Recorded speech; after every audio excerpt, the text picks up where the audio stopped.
Hi, MO students. This is Jennifer Leung and I'm the subject leader. This is topic 4, Social Responsibility and Ethics. And the reading is for chapter 5. Please refer to Robbins Management.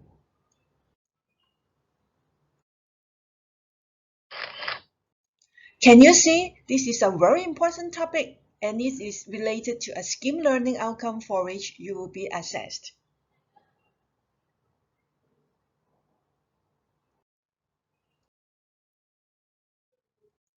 What are we going to learn? We are going to discuss what it means to be socially responsible and what factors influence that decision. We will also try to learn what's green management and how organizations can go green. Next, we will discuss the factors that lead to ethical and unethical behavior. We will also describe management's role in encouraging ethical behavior. Okay, so let's get started.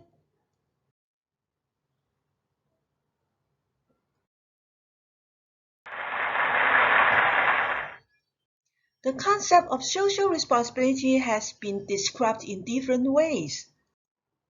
For instance, it's been called profit-making only, going beyond profit-making, and improving social or environmental conditions, etc.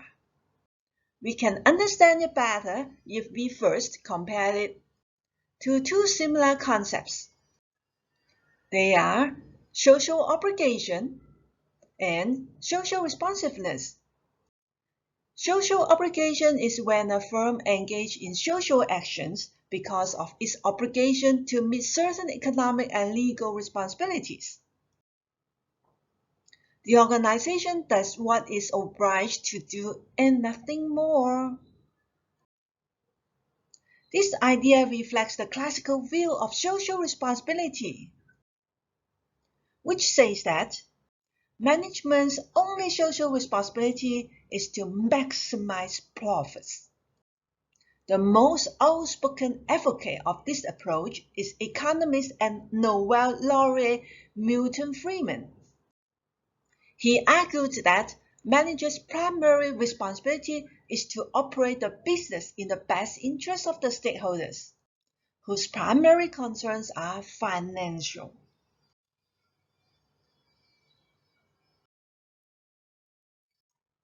The socio-economic view says that managers' social responsibilities go beyond making profits to include protecting and improving the society's welfare. This belief is based on the view that corporations are not independent entities responsible only to stockholders, but have an obligation to the larger society. Organizations around the world have embraced this view. As shown by a survey of global executives, in which 84% said that companies must balance obligations to shareholders with obligations to the public good. Social responsiveness is when the organization engages in social actions in response to some social needs. Managers are guided by the social norms and values and make practical, market-oriented decisions about their actions. Like, for example, Ford Motor Company became the first automaker to endorse a federal ban on sending text messages while driving.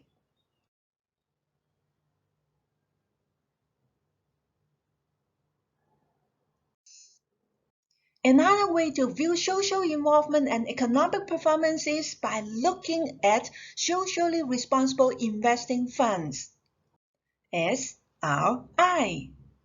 It provides a way for individual investors to support socially responsible companies. Do you know you can find a list of the SRI funds at this website, www.socialfunds.com. Typically, these funds are using some type of social screening.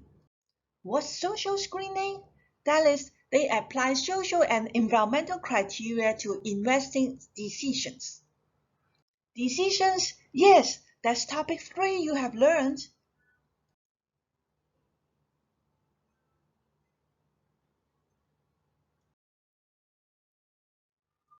Other than meeting their social obligations, which they must do, should organizations be socially involved? Well, one way to look at this question is by examining the arguments for and against social involvement. In this exhibit, Exhibit 5-1, several points are outlined clearly. You can also refer to the textbook.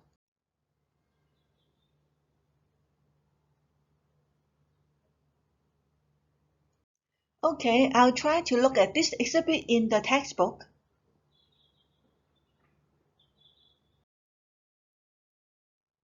Until the late 1960s, very few people pay attention to the environmental consequence of their decisions and actions.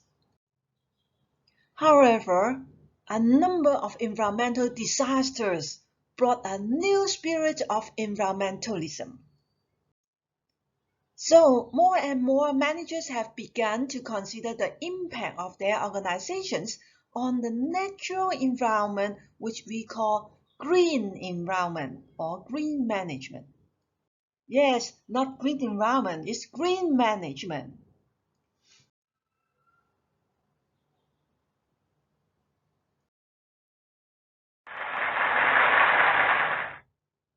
Managers and organizations can do many things to protect and preserve the natural environment. Some do more than others. Some organizations just do what's required by law. That is, they fulfill their social obligation. The first approach is the legal approach. We also call it light green approach. It's simply doing what's required legally. In this approach, which illustrates social obligation, organizations exhibit little environmental sensitivity. They just obey the laws, rules, and regulations without legal challenges, and that's the extent of their being green. As organizations become more sensitive to environmental issues, it may adopt the market approach and respond to environmental preferences of customers. Whatever customers demand in terms of environmental friendly products will be what the organization provides.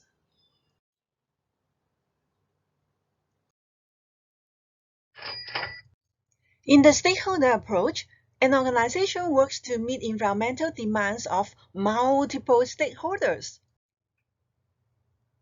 Multiple stakeholders? Yes, multiple stakeholders such as employees, suppliers, community, etc. Then is it good enough to use stakeholder approach? Actually, an organization can pursue an activist approach. Oh, I heard about it. It's also called the dark green approach. Do you know why? Well, it looks for ways to protect the Earth's natural resources. That's good. Do you have any example? Okay, how about this one? JW Marriott is a hotel, urges hotel guests to save the Earth by reusing towels, instead of replacing towels with clean ones every day.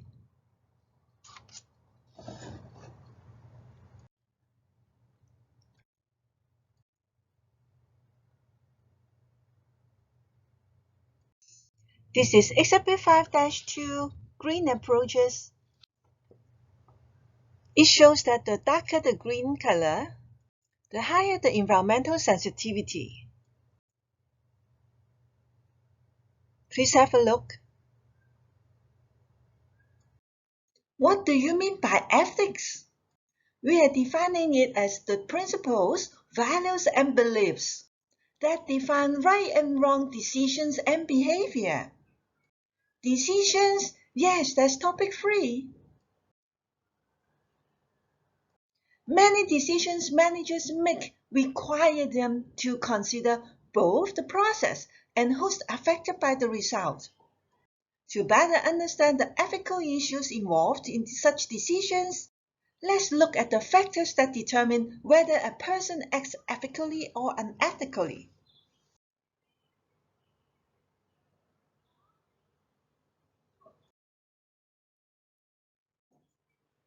This model tells us whether someone believes ethically or unethically when faced with an ethical dilemma is influenced by several things: his or her stage of moral development and other moderating variables, such as individual characteristics, the organization's structural design, the issue intensity of the ethical issue, and the organizational culture, etc. In topic 5, we will discuss about organizational culture.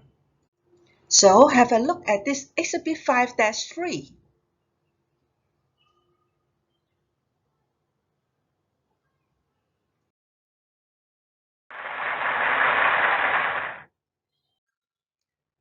Research divides moral development into 3 levels. Each level has 2 stages. At each successive stage, an individual's moral judgment becomes less dependent on outside influence and more internalized.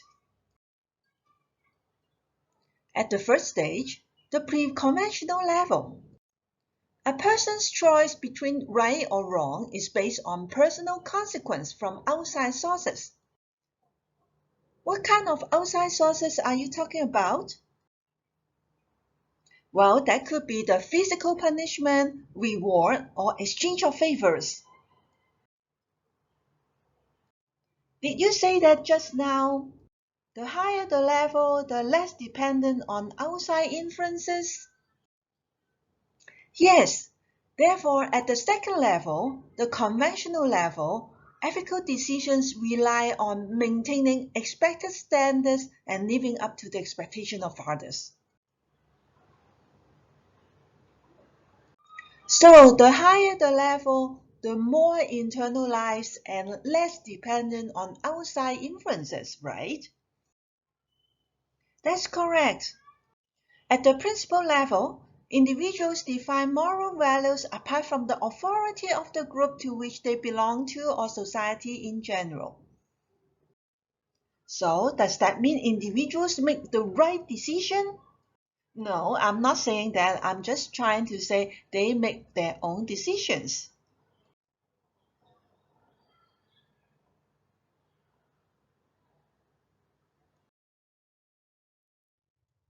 In the form of a diagram, this is how it's going to look like. Exhibit 5-4 shows the stages of moral development. It shows the 3 levels and 6 stages of moral development.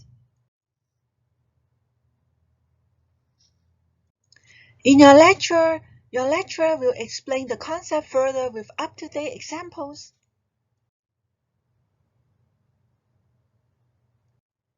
Okay, for illustration purpose, suppose you are the shop assistant and your manager wants you to sell overpriced cameras to tourists. So, what stage of moral development the shop assistant in the case belongs to? Probably one of the stages. Yes, but which stage? So do I have to choose one stage out of the 6 given ones? Yes, you are so clever.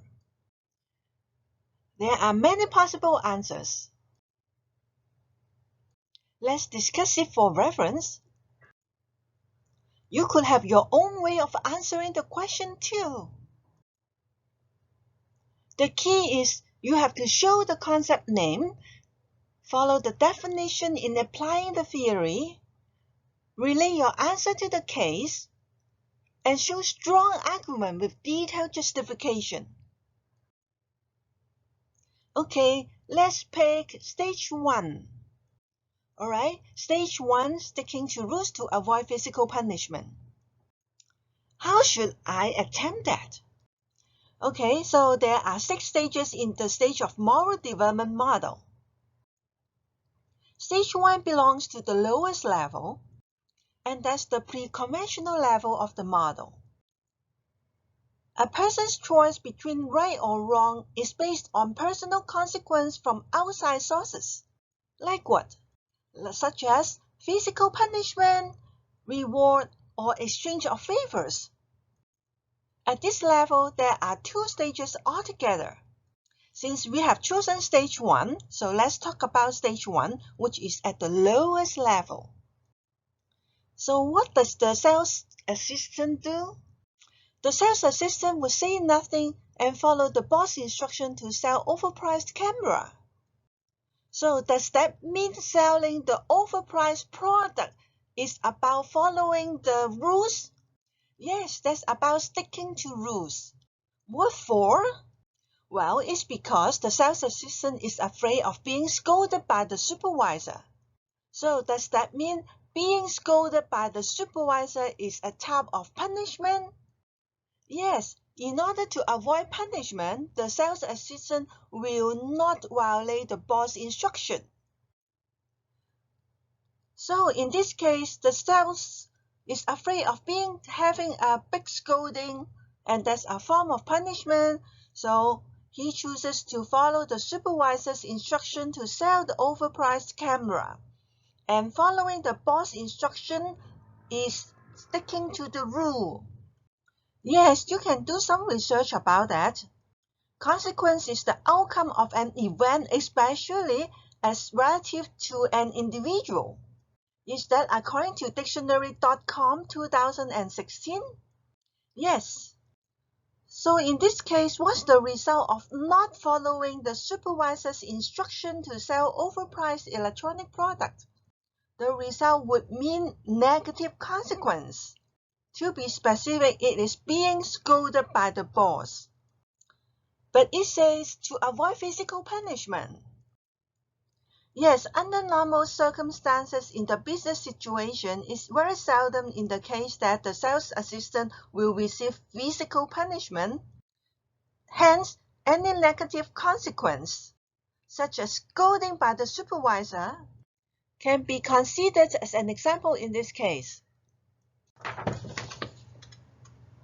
Is that clear now?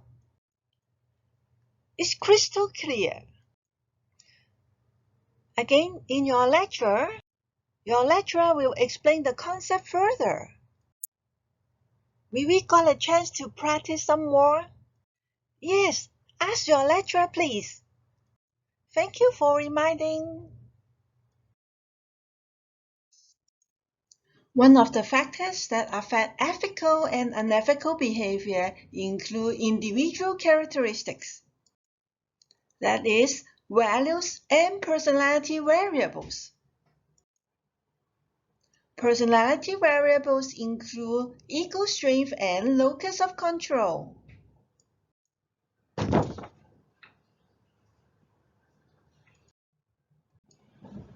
Another factor that affects ethical and unethical behavior is structural variables.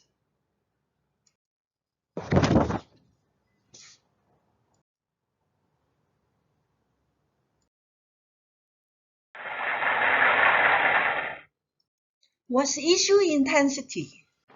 Well, let me tell you what it is. It's about how important an ethical issue is to an individual. To an individual? Yes. To the employee, to the customer, to the manager? Yes, an individual.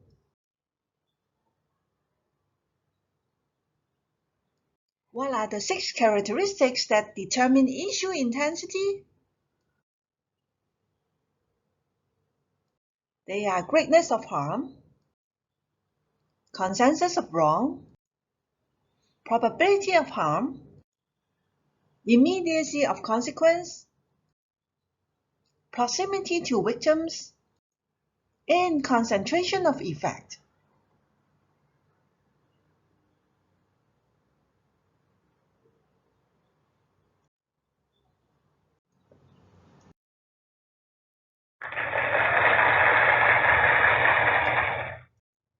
These factors suggest that the larger the number of people harmed, the more agreement that the action is wrong. The greater the likelihood that the action will cause harm, the more immediately the consequence of the action will be felt. And the closer the person feels to the victims and the more concentrated the action. These factors suggest that the larger the number of people harmed, the more agreement that the action is wrong. The greater the likelihood that the action will cause harm, the more immediately the consequence of the action will be felt. And the closer the person feels to the victims, and the more concentrated the effect of the action on the victims. The greater the issue intensity or importance. When an ethical issue is important, employees are more likely to behave ethically. These factors suggest that the larger the number of people harmed, the more agreement that the action is wrong.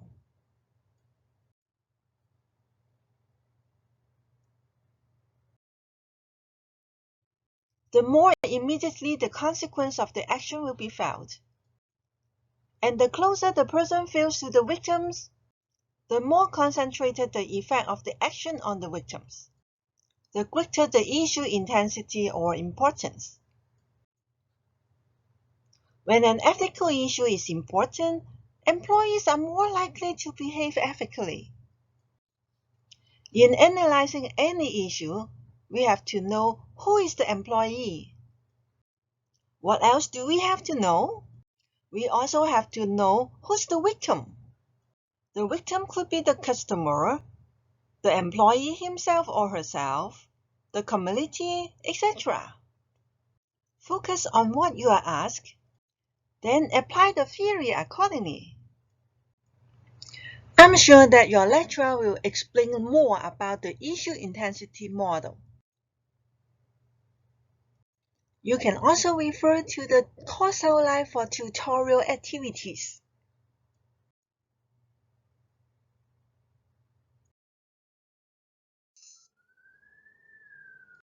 Tell me one thing, are ethical standards universal? What I think is, although some common moral beliefs exist, social and cultural differences between countries are important factors to determine ethical and unethical behavior. I heard that it's common to make payments to influence foreign officials or politicians. In those cases, U.S. managers are guided by the Foreign Corrupt Practices Act. This act makes it illegal to knowingly corrupt a foreign official. However, even this law doesn't always reduce ethical dilemmas to black and white. Why is it that the case? Do you know, in some countries, government bureaucrats' salaries are low because custom dictates that they receive small payments from those they serve. So they are allowed to do so. But the payoffs to those bureaucrats grease the machinery and ensure that things get done.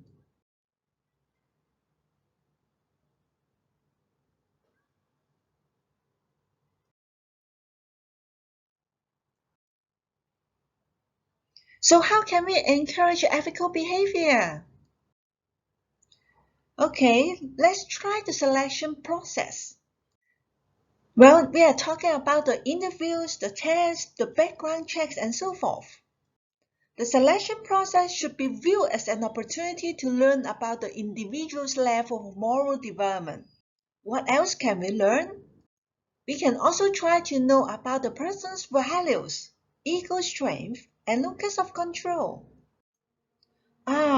So employee selection is important. Yes and no. We must do it, but even a carefully designed selection process isn't always foolproof.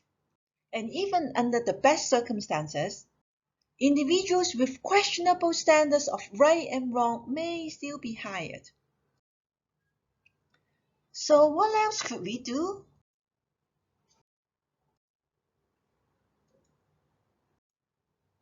Code of ethics? I never heard about it. Well, it's a formal statement of an organization's values and the ethical rules it expects employees to follow. It's a popular choice for reducing that ambiguity. Research shows that 97% of organizations with more than 10,000 employees have actually a written code of ethics. Then how about small organizations?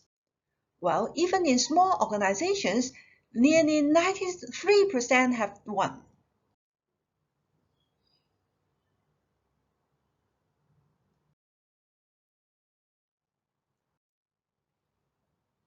So how can we encourage ethical behavior?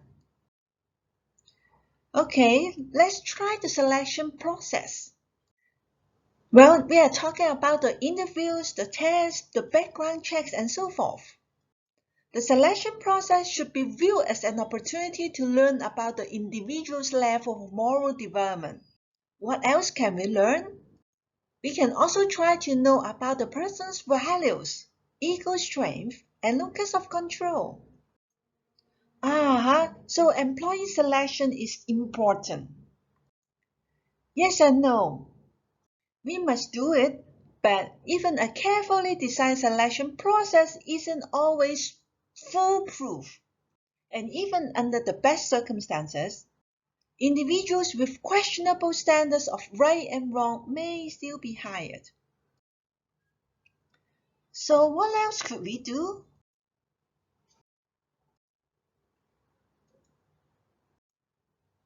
Code of ethics? I never heard about it.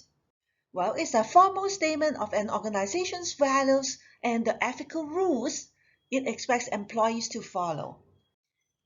It's a popular choice for reducing that ambiguity. Research shows that 97% of organizations with more than 10,000 employees have actually a written code of ethics. Then how about small organizations? Well, even in small organizations, nearly 93% have one.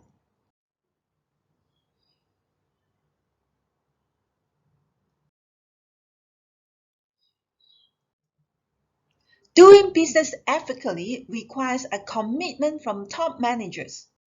Why? Because they are the ones who uphold the shared values and set the cultural tone. They are the role models in terms of both words and actions. Though what they actually do is far more important than what they say. Top managers also set the tone by their reward and punishment practices. The choices of whom and what are rewarded with pay increase and promotions send a strong signal to employees.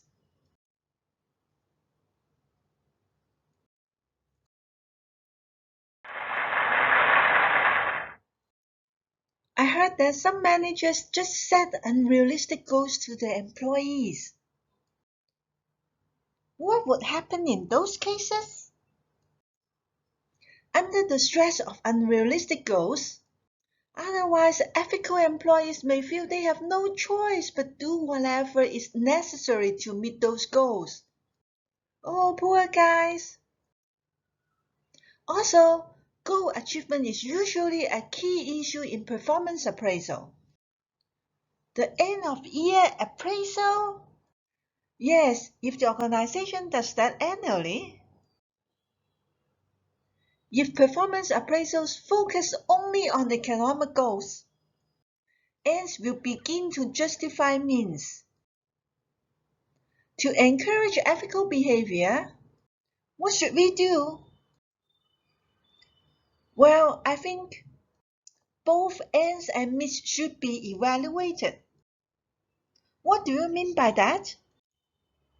A manager's annual review of employees might include a point-by-point evaluation of how their decisions measured up against the company's code of ethics, as well as how well goals were met. That's fair.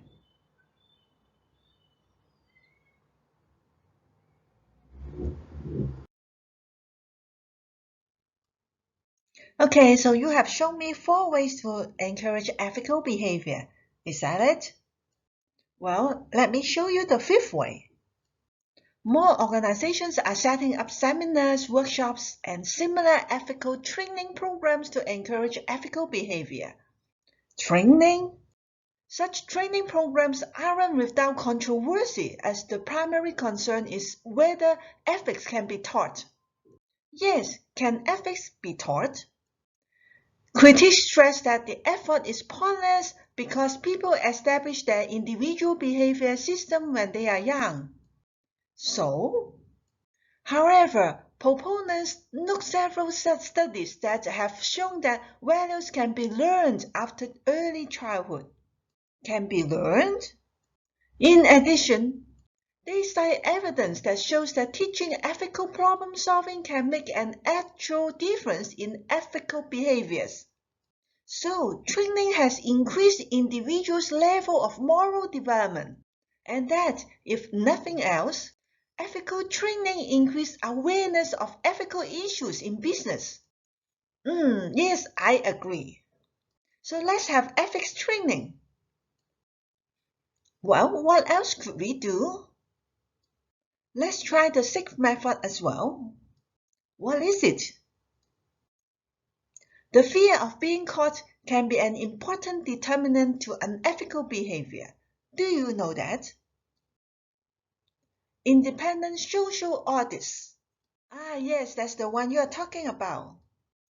It evaluates decisions and management practices in terms of organization's code of ethics.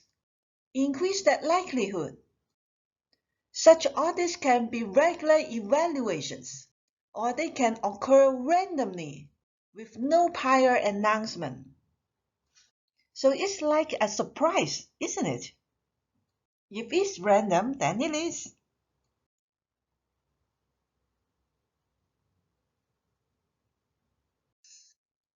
What managers do has a strong influence on employees' decisions whether to behave ethically. Think about it. When managers cheat, what kind of signal are they sending to employees? Probably not the one they want to send. It's important for managers to assure employees who raise ethical concerns or issues that they will face no personal or career risk. How do we call those individuals? They are called the whistleblowers. Whistleblowers, they can be a key part of an organization's ethical program.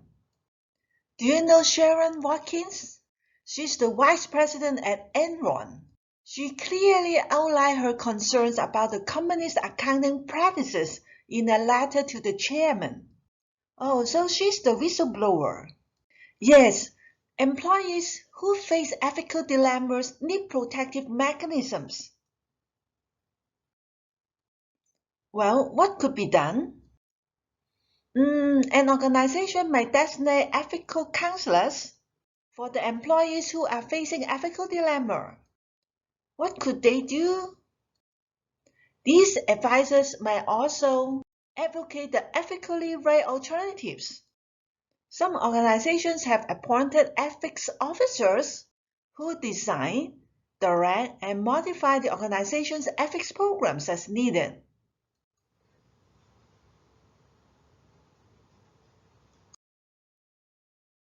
ACP 5-9. It gives some suggestions on how managers can provide ethical leadership. Have a look at it. Does it make sense to you?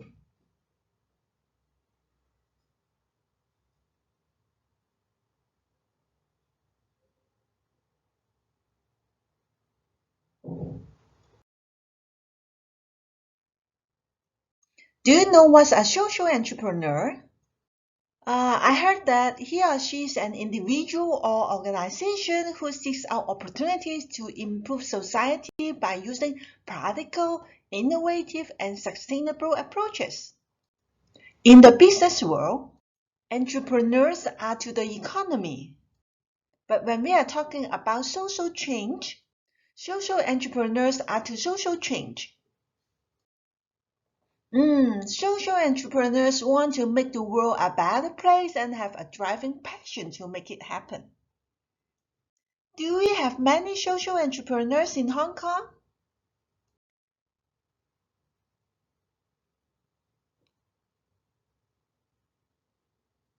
Then how about corporate philanthropy? That could be a way for organizations to address societal problems. The Breast Cancer Pink Campaign and the Global AIDS Red Campaign are the ways that companies support social causes.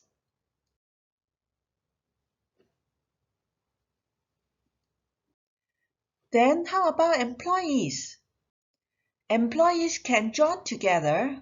Have you heard about the employee volunteering efforts? Employee volunteering. Oh, I heard that is another popular way for business to be involved in promoting social change. Do you get any example? Dow Corning, they sent a small team of employees to rural India to help women examine stitchery and figure out prices for garments to be sold in the local markets. Another company, Molson Coors, has a team of executives. The 11-member executive team spent a full day at their annual team building retreat building at a house in Los Angeles.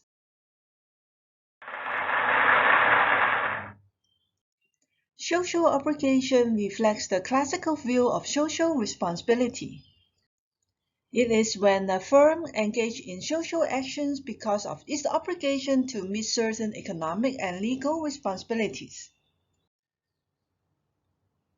Social responsiveness is when a firm engages in social actions in response to some popular social need. Social responsibility is a business intention beyond its economic and legal obligations to pursue long-term goals that are good for the society. Both of these reflect the socio-economic view of social responsibility. Determining whether organizations should be socially involved can be done by looking at arguments for and against it. Please try to understand that as well.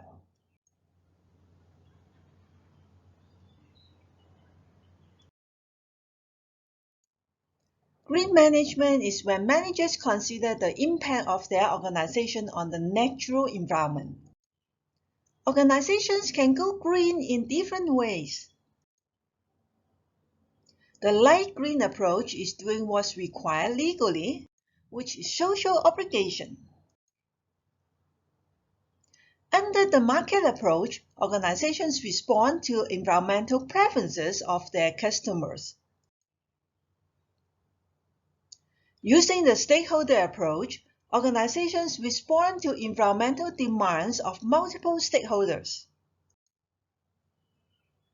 Both the market and stakeholder approach can be viewed as social responsiveness.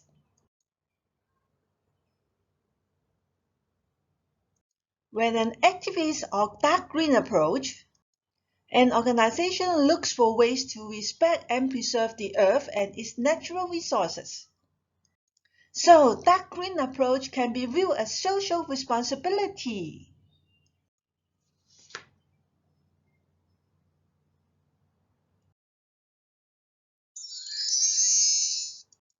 Ethics refers to the principles, values, and beliefs that define right and wrong decisions and behavior. The factors that affect ethical and unethical behavior include an individual's level of moral development. The three levels are pre-conventional level, conventional, or principle level, and there are 6 stages. The second factor is individual characteristics. That's the values and personality variables, such as ego strength and locus of control. The third factor is the structural variables, such as structural design, use of goals, performance appraisal systems, and reward allocation procedures. Here it refers to the shared values and cultural strength. And lastly, is about the issue intensity. Do you still remember about the greatness of harm, consensus of wrong, probability of harm, immediacy of consequences, proximity to victims, and concentration of effect?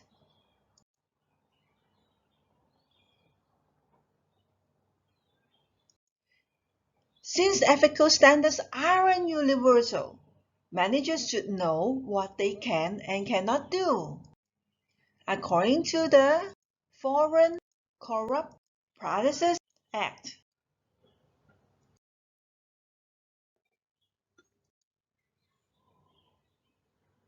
The behavior of managers is the single most important influence on an individual's decisions to act ethically or unethically. Some specific ways managers can encourage ethical behavior include paying attention to employee selection, having and using a code of ethics, recognizing the important ethical leadership role they play, and how what they do is far more important than what they say. Make sure that the performance appraisal process doesn't reward goal achievement without taking into account how those goals were achieved. Using ethics training and independent social audits and establishing protective mechanisms.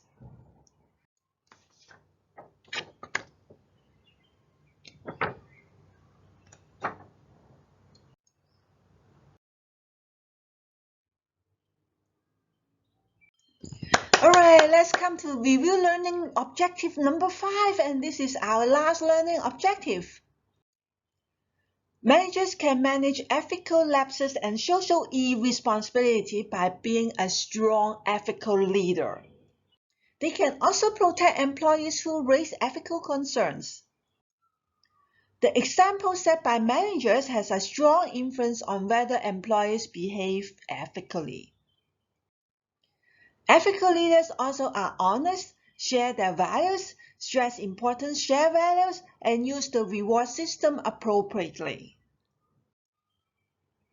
Managers can protect whistleblowers who raise ethical issues or concerns by encouraging them to come forward, by setting up ethics hotlines, and by establishing a culture in which employees complain and heard without being fear of reprisal.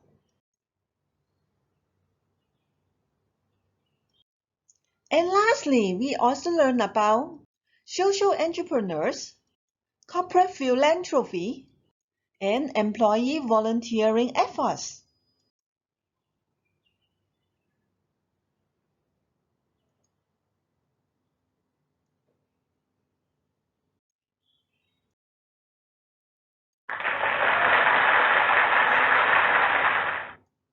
Great, here comes the checkpoint.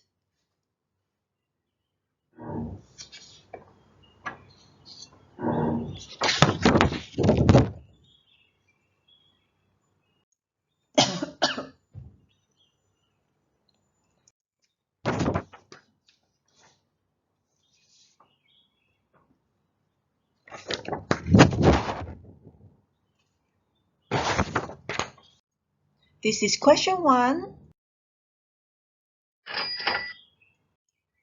This is question 2. Another MC question. Some more questions to go.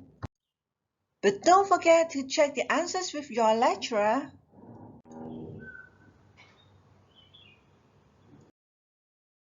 Wow. Not bad. Keep trying. Here's question 5. Please ask your lecturer, what are the correct answers to these questions?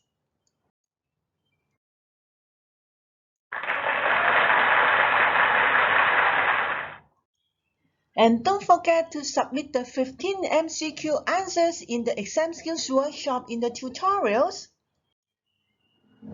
You may also ask your lecturer the submission day and time, and for the answers.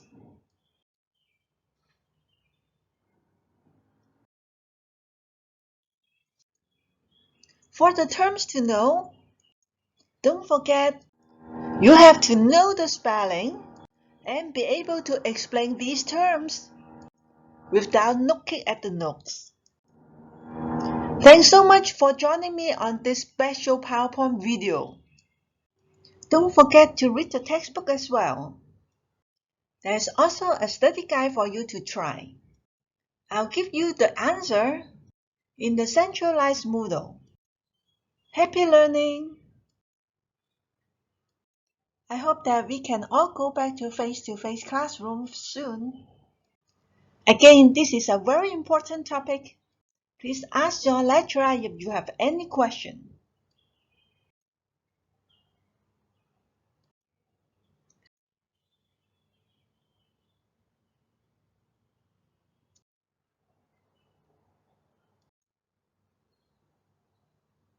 That's all. Thank you. Goodbye now. I hope that you like this video. Bye.